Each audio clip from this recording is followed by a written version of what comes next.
Olá, meu nome é Camila Santos e hoje vamos conversar um pouco sobre como o coronavírus impacta o nosso cérebro e todo o sistema nervoso central. O vírus entra no corpo através dos olhos, da nossa boca ou nariz e se liga em algumas células que estão no fundo do nariz e da garganta.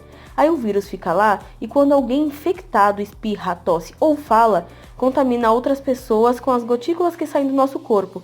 E essas gotículas estarão cheias de vírus que irão entrar no corpo de outra pessoa. Por isso, a importância de usarmos máscara. O que é Covid-19? Segundo a Organização Mundial da Saúde, é uma doença causada pelo coronavírus, que apresenta desde infecções que não apresentam sintomas a quadros respiratórios graves. Mas o que é o coronavírus? É uma família de vírus que causam infecções respiratórias. 80% dos pacientes com coronavírus podem não apresentar sintomas, mas 20% dos casos podem apresentar alguma dificuldade respiratória. E 5% podem apresentar necessidade de suporte ventilatório. Os sintomas mais comuns do coronavírus são febre, tosse seca e cansaço. Agora, você sabe o que é o AVC? AVC significa acidente vascular cerebral, que acontece quando os vasos que levam sangue ao nosso cérebro entopem ou se rompem, provocando uma paralisia da área cerebral que ficou sem circulação sanguínea. Existem dois tipos de AVC, você sabe quais são? O AVC hemorrágico e o isquêmico. O AVC hemorrágico é quando um vaso cerebral se rompe, provocando hemorragia, que pode acontecer dentro do tecido cerebral ou na superfície entre o cérebro e a meninge.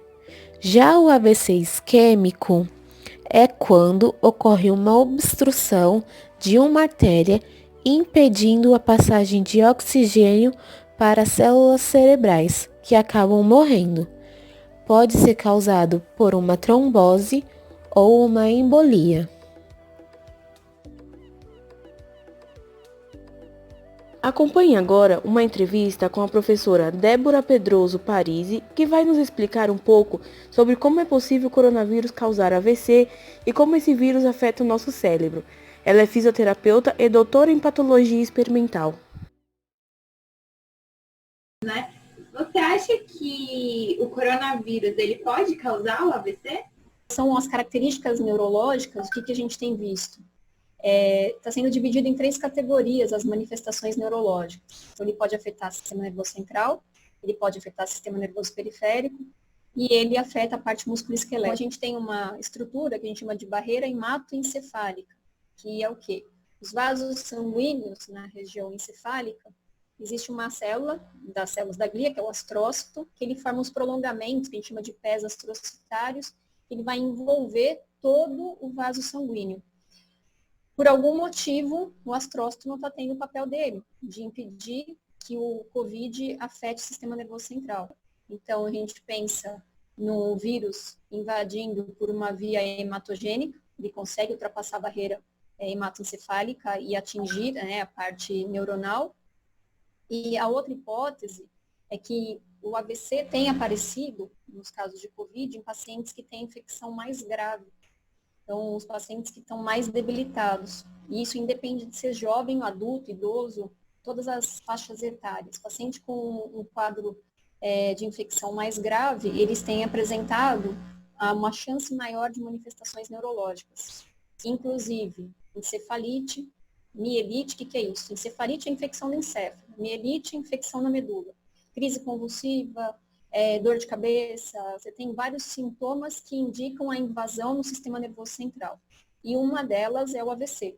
Né? Então, assim, o AVC não é o único problema neurológico que se pode, né, ou que se está correlacionando ao Covid. Mas futuramente, como esses pacientes vão ficar, os que sobreviveram? Porque você teve uma infecção.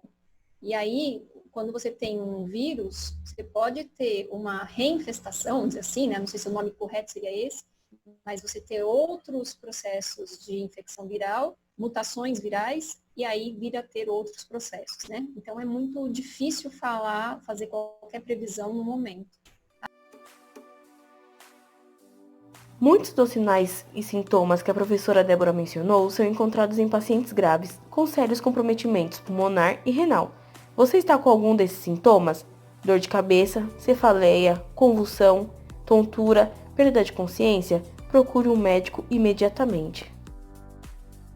E para que você saiba tudo o que precisa fazer para se prevenir contra o coronavírus, acompanhe a entrevista com a professora e fisioterapeuta Patrícia Forestieri. Bom, para esclarecer mais algumas informações, algumas dúvidas, né, da população em geral sobre o Covid, né, 19, a gente traz a professora Patrícia Forestieri, fisioterapeuta, especialista em neurologia pela Unifesp, especialista em cardiologia pela Unifesp, mestre em ciências da saúde em cardiologia pela Unifesp e fisioterapeuta atuante na linha de frente do Covid no Hospital São Camilo. Como que o fisioterapeuta ele vai intervir, né? Ele vai tratar esse paciente com Covid-19 e um paciente com um AVC?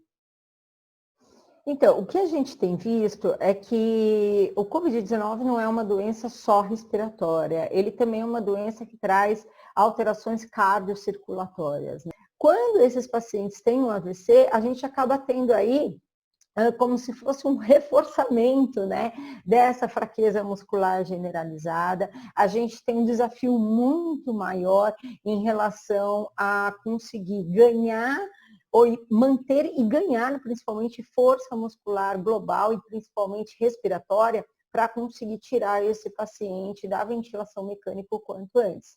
Porque mesmo que o paciente tenha resolução da questão respiratória, a gente precisa garantir força muscular para que ele possa conseguir estar respirando bem sem a ventilação mecânica. Então, não basta só ter a melhora do parênquima pulmonar propriamente dito, do pulmão em si, né?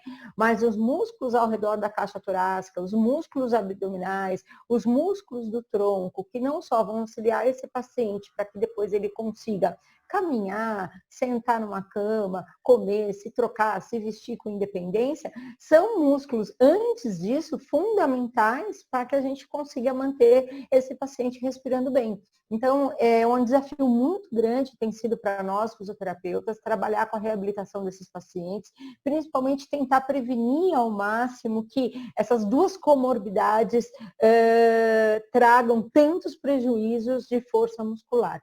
Mas é esse sempre o nosso foco, tentar amenizar ao máximo as consequências do imobilismo. Então, assim que possível, a gente atua com eletroestimulação muscular periférica, com o uso de cicloergômetro, com mobilização ativa assistida, enfim, vários recursos que a gente pode usar aí, vários instrumentos para conseguir evitar que todo esse conjunto de fatores acarrete em fraqueza muscular do paciente crítica.